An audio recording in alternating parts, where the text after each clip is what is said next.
नमस्कार। राति दर्पण टेलिभिजनको दर्पण खबरमा म मन्जु रोका मगरको तपाईलाई हार्दिक स्वागत छ। दर्पण खबर देशका विभिन्न digital cable, YouTube channel, Facebook page र आइपीटीभीबाट पनि संसारभर एकैसाथ हेर्न सक्नुहुन्छ। खबर सुरु गरौं प्रमुख खबरका शीर्षकहरूबाट। नेपालमा पछिल्लो 24 घण्टामा 895 जनामा कोरोना भाइरसको संक्रमण पुष्टि। अब कोरोना भाइरसबाट संक्रमितको निशुल्क उपचार हुने। लुम्बिनी प्रदेशमा लुम्बिनी प्रादेशिक अस्पताल र नेपालगञ्जको भेरी अस्पतालबाट संक्रमितको निशुल्क उपचार। चौतर्फी विरोध भएपछि दाङकुटरी गाउँ एयरपोर्टबाट विमानमा इन्धन भर्नका लागि ल्याइएको बाउजर फिर्ता लैजाने प्रक्रिया रोकियो। दाङको घोराहीमा मोटरसाइकल एक आपसमा ठोकिँदा 3 जना घाइते, 1 जनाको अवस्था गम्भीर। र बाँकीमा लागू औषध मुद्दाका फरार प्रतिवादी 1 जना पक्राउ। प्युठानमा सडेको अवस्थामा एक पुरुषको शव फेला।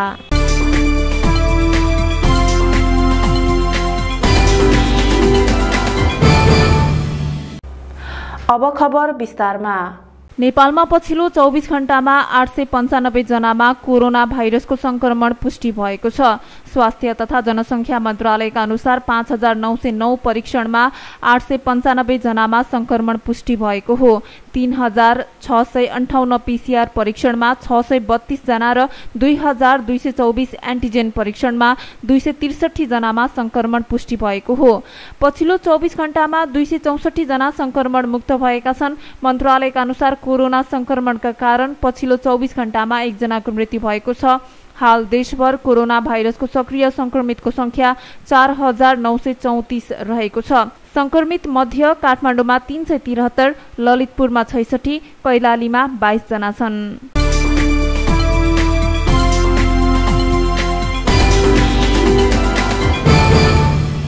सरकारले कोरोना भाइरसबाट संक्रमितको निशुल्क उपचारका लागि 17 वटा अस्पताल तोकेको छ। कोरोनाका मध्यम तथा गम्भीर अवस्थाका बिरामीको निशुल्क उपचारका लागि अस्पताल तोकिएको स्वास्थ्य तथा जनसंख्या मन्त्रालयले जनाएको छ। कोरोनाको निशुल्क उपचार हुनेमा काठमाडौँ उपत्यकाका शुक्रराज ट्रपिकल तथा सरुवारोग अस्पताल टेकु, वीर अस्पताल महाबौद्ध, त्रिवी शिक्षण अस्पताल र पाटन स्वास्थ्य विज्ञान प्रतिष्ठान छन्। यस्तै भरतपुर अस्पताल चितवनले पनि कोभिडका बिरामीको निशुल्क उपचार गर्नेछ। प्रदेश 1 मा विराटनगर स्थित कोशी अस्पताल र बीपी कोइराला स्वास्थ्य विज्ञान प्रतिष्ठानले कोरोना संक्रमितको निशुल्क उपचार गर्नेछन्। मध्य प्रदेशका जनकपुर प्रादेशिक अस्पताल, नारायणी अस्पताल वीरगञ्ज, गण्डकीमा पोखरा स्वास्थ्य विज्ञान प्रतिष्ठान पोखरा र बागलुङको धौलागिरी अस्पताल, लुम्बिनी प्रदेशमा लुम्बिनी प्रादेशिक अस्पताल र नेपालगञ्जको भेरी अस्पताल, कर्णालीमा प्रादेशिक अस्पताल सुर्खेत र कर्णाली स्वास्थ्य विज्ञान प्रतिष्ठान तोकिएका छन्। सुदूरपश्चिममा सेती प्रादेशिक अस्पताल, कैलाली र डडेलधुरा अस्पताल, डडेलधुरालाई निशुल्क उपचार हुने अस्पताल तोकिएको छ। संक्रमितको उपचार बापत यी अस्पताललाई बिरामीको अवस्था र संख्याका आधारमा अनुदान दिने व्यवस्था गरेको मन्त्रालयले जनाएको छ। केही दिन यता नेपालमा दैनिक 14% भन्दा बढीका दरले कोरोना संक्रमण बढेपछि सरकारले निशुल्क उपचारका लागि अस्पताल तोकेको हो। नेपालमा कोरोना संक्रमणसँगै मृत्यु हुनेको संख्या पनि बढेको छ।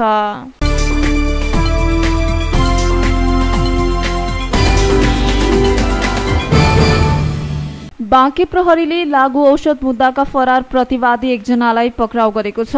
पक्राउ पर्नेमा कोहलपुर नगरपालिका 9 घर भई हाल खजुरा गाउँपालिका 4 एफ गाउँ बस्ने 35 वर्षीय मोहन गिरी रहेको जिल्ला प्रहरी कार्यालय बाँकेले जनाएको छ। पक्राउ परेका गिरीलाई बाँके जिल्ला अदालतबाट गत चैत्र 9 गते लागू औषध मुद्दामा 2 महिना 9 दिन कैद तोकिएको थियो। फरार गिरीलाई खोज तलास गर्ने क्रममा जिल्ला प्रहरी कार्यालयबाट खटिएको प्रहरी टोलीले सोमबार पक्राउ गरी बाँके जिल्ला अदालतमा बुझाइएको प्रहरीले जनाएको छ।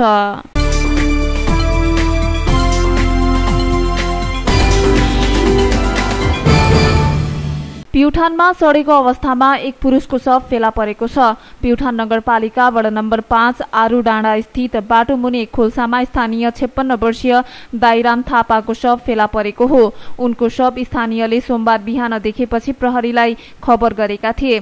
त्यसपछि प्रहरीले शवलाई पोस्टमार्टमका लागि जिल्ला अस्पताल बिजुवारमा ल्याएको जिल्ला प्रहरी कार्यालय प्युठानका डीएसपी सत्यनारायण थापाले बताउनु भएको छ। डीएसपी थापाका अनुसार दाइरामको शवको केही भाग सडिसकेको छ। स्थानीय लक्ष्मण भण्डारीले मृत भेटिएका थापा साउन 12 गतेका दिन बिहान अदुवा बेसार बेच्न भनी बिजुवार बजार आएका थिए। सोही दिन साँझ गाडीमा चामल लिएर घर फर्किएका उनी छिमेकीको घरमा चामल राखेर एकैछिन पछि आउँछु भनेर निस्केपछि बेपत्ता भएका थिए। त्यसपछि उनी घर फर्किएका थिएनन्। स्थानीयले खोजी गर्दै जाँदा थापा 5 दिनपछि आज बिहान मृत अवस्थामा फेला परेका हुन्।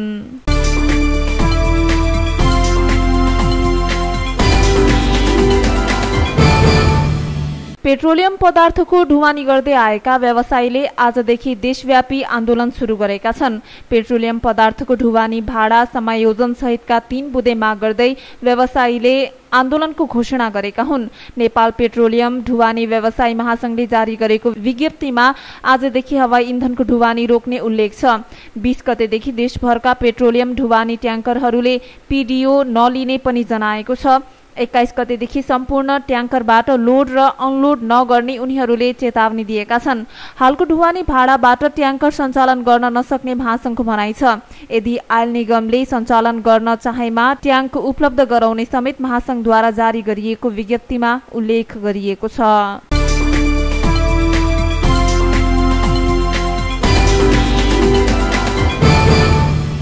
चौतर्फी विरोध भएपछि दाङको टरीगाउँ एयरपोर्टबाट विमानमा इन्धन भर्नका लागि ल्याइएको बाउजर फिर्ता लैजाने प्रक्रिया रोकिएको छ।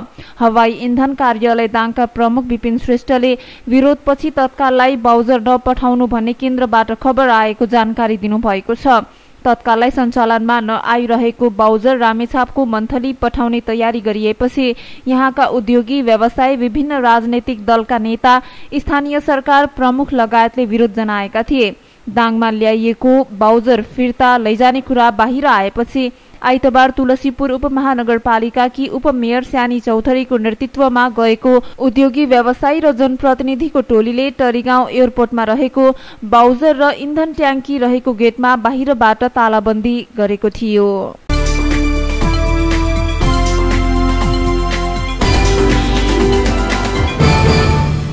रूपन्देहीको बमघाटदेखि पाल्पाको बसन्तपुर डाँडा जोड्ने निर्माणाधीन लुम्बिनी केबल कार आगामी माघदेखि सञ्चालनमा आउने भएको छ। लुम्बिनी केबल कार प्राइभेट लिमिटेडका अध्यक्ष चन्द्रप्रसाद ढकालले निर्माणाधीन केबल कार आगामी पुसभित्र सम्पन्न हुने र 1 माघदेखि सञ्चालनमा आउने जानकारी दिनुभयो। कम्पनीको विशेष साधारण सभामा प्रगति प्रतिवेदन प्रस्तुत गर्दै ढकालले केबल कारको तल्लो स्टेशनसम्म पुग्ने करिब 400 मिटर पहुँच मार्गको निर्माण कार्य सम्पन्न भइसकेको बताउनु भएको छ।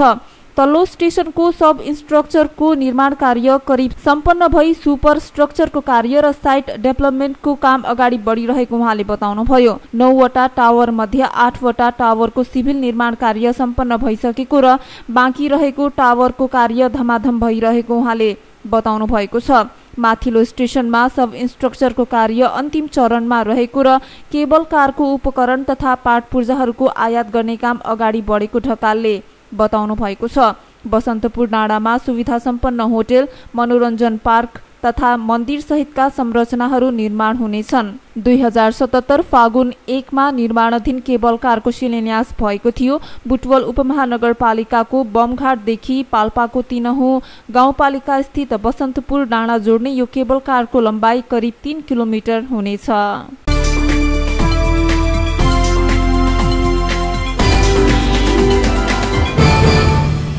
दाङको घोराहीमा मोटरसाइकल एक आपसमा ठोकिँदा 3 जना घाइते भएका छन्। घाइते मध्ये 1 जनाको अवस्था गम्भीर छ। सोमबार बिहान पौने 11 बजे तुलसीपुरबाट घोराहीतर्फ जाँदै गरेको राछप 604 नम्बरको मोटरसाइकल र विपरीत दिशाबाट आउँदै गरेको लु 11 प 9255 नम्बरको मोटरसाइकल घोराहीको डीके पेट्रोल पम्प नजिकै एक आपसमा ठोकिएका थिए। घाइते हुनेमा लु 11 प 9255 नम्बरका मोटरसाइकल चालक तुलसीपुर 15 का 23 वर्षीय बलबहादुर हरिजन, सोही मोटरसाइकलमा सवार लमहीकी 18 वर्षीय शान्ता विक र अर्का मोटरसाइकल चालक घोराही 14 का 20 वर्षीय रविकिरण बुढा मगर रहेको जिल्ला प्रहरी कार्यालय दाङले जनाएको छ। घाइते मध्ये हरिजनको हात र खुट्टामा चोट लागेको र अवस्था मध्यम छ भने विकको टाउको, घाँटी र दुवै खुट्टामा चोट लागेको र अवस्था गम्भीर रहेको प्रहरीले बताएको छ। त्यसैगरी रविकिरणलाई सामान्य चोट लागेको छ। घाइतेहरूको राप्ती स्वास्थ्य विज्ञान प्रतिष्ठानमा उपचार भइरहेको छ।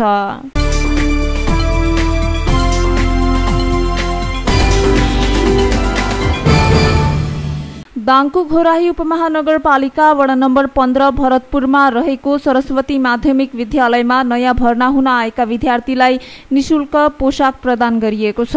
घोराही उपमहानगरपालिका वडा नम्बर 15 को कार्यालयले विद्यालयमा भर्ना हुन आएका सबै विद्यार्थीलाई पोशाक निशुल्क रूपमा दिएको विद्यालयका प्रधानाध्यापक बसन्ता पौडेलले जानकारी दिनुभयो। चालू शैक्षिक वर्षमा विद्यालयमा भर्ना हुन आएका करिब 200 नयाँ विद्यार्थीहरूलाई पोशाक निशुल्क रूपमा दिने व्यवस्था वडा कार्यालयले गरेको वडाध्यक्ष रमेश कुमार पाण्डेले जानकारी दिनुभयो।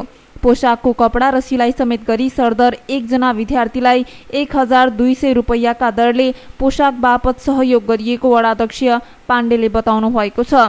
यसैबीच आज विद्यालयमा एक कार्यक्रम गरी विद्यार्थीलाई पोशाक वितरण गरिएको छ। वडाध्यक्ष रमेश कुमार पाण्डे र विद्यालयका प्रधानाध्यापक बसन्ता पौडेलले संयुक्त रूपमा विद्यार्थीलाई पोशाक प्रदान गरेर कार्यक्रमको शुभारम्भ गर्नुभएको थियो। कार्यक्रममा वडा सदस्य माधव श्रेष्ठ, विद्यालयका सहायक प्रधानाध्यापक प्रकाश डाँगी र दीपक कुमार श्रेष्ठ लगायतले वडा कार्यालयले पोशाक निशुल्क रूपमा प्रदान गर्ने कार्यले विद्यार्थीहरूलाई सहयोग मिलेको बताउनुभयो। सिलाएर तयार भइआएका विद्यार्थीलाई पोशाक वितरण सुरु गरिएको र यो केही दिनसम्म जारी रहने विद्यालयले जनाएको छ।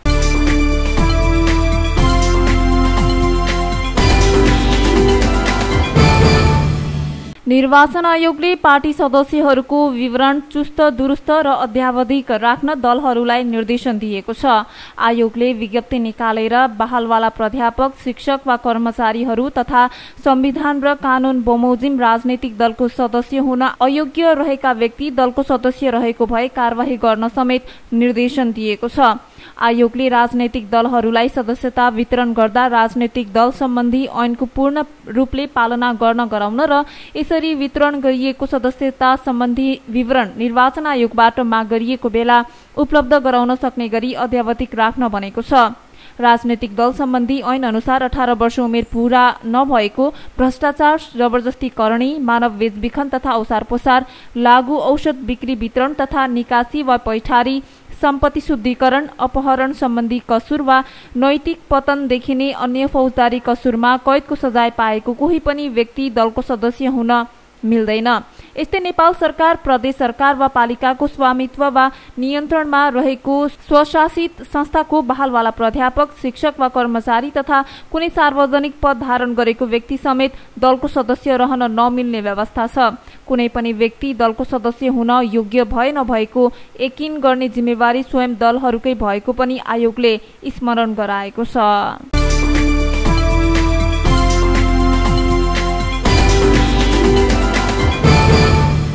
बाँकीको इलाका प्रहरी कार्यालय कोहलपुरमा कार्यरत प्रहरी सहायक निरीक्षक प्रवीण चौलागाई निलम्बनमा परेका छन्। 4 दिन अघि प्रहरी हिरासतमै रहेकी युवतीलाई बलात्कारको प्रयास गरेको आरोपमा असही चौलागाईलाई निलम्बन गरिएको हो।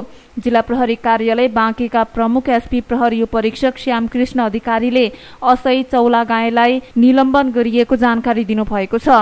बहुविवाह गरेको आरोपमा थुनामा रहेकी महिलालाई हिरासतबाट निकालेर मध्यरातमा आफ्नो सुत्ने कोठामा लिएर असही चौलागाईले यौन दुर्व्यवहार गरेको प्रहरीको अनुसन्धानबाट खुलेको छ।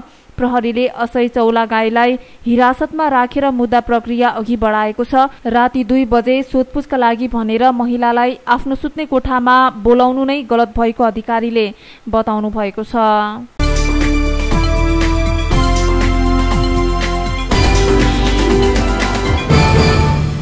कोशी र नारायणी नदीमा बाढी आएको छ। नारायणी नदीका केही ठाउँमा पानीको सतह सतर्कता तह भन्दा माथि पुगिसकेको छ। नवलपरासीको बर्दाघाट, डन्डा र आसपासको क्षेत्रमा पछिल्लो 6 घण्टामा भारी वर्षा मापन भएको छ। यो क्षेत्र भई बहने ससाना नदीहरूमा आकस्मिक बाढी आउन सक्ने भएकाले सावधानी अपनाउन महाशाखाले आग्रह गरेको छ।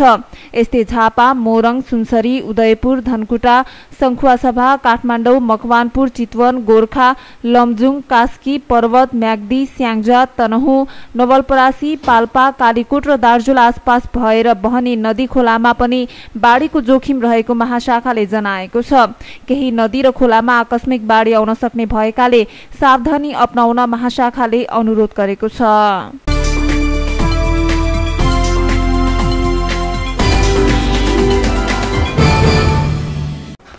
हामी दर्पण खबरको अन्त्यमा आइपुगेका छौं। खबर सक्नु अघि प्रमुख खबरहरू पुनः एकपटक। नेपालमा पछिल्लो 24 घण्टामा 895 जनामा कोरोना भाइरसको संक्रमण पुष्टि। अब कोरोना भाइरसबाट संक्रमितको निशुल्क उपचार हुने। लुम्बिनी प्रदेशमा लुम्बिनी प्रादेशिक अस्पताल र नेपालगञ्जको भेरी अस्पतालबाट संक्रमितको निशुल्क उपचार। चौतर्फी विरोध भएपछि दाङकुटरी गाउँ एयरपोर्टबाट विमानमा इन्धन भर्नका लागि ल्याइएको बाउजर फिर्ता लैजाने प्रक्रिया रोकियो। दाङको घोराहीमा मोटरसाइकल एक आपसमा ठोकिँदा 3 जना घाइते, 1 जनाको अवस्था गम्भीर। र बाँकीमा लागू औषध मुद्दाका फरार प्रतिवादी 1 जना पक्राउ। प्युठानमा सडेको अवस्थामा एक पुरुषको शव फेला।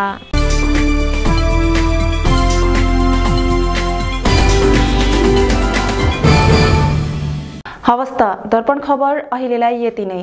समाचार कक्षका सम्पूर्ण सहकर्मीहरूसँगै म मन्जु रोकामगलाई पनि बिदा दिनुहोस्। नमस्कार।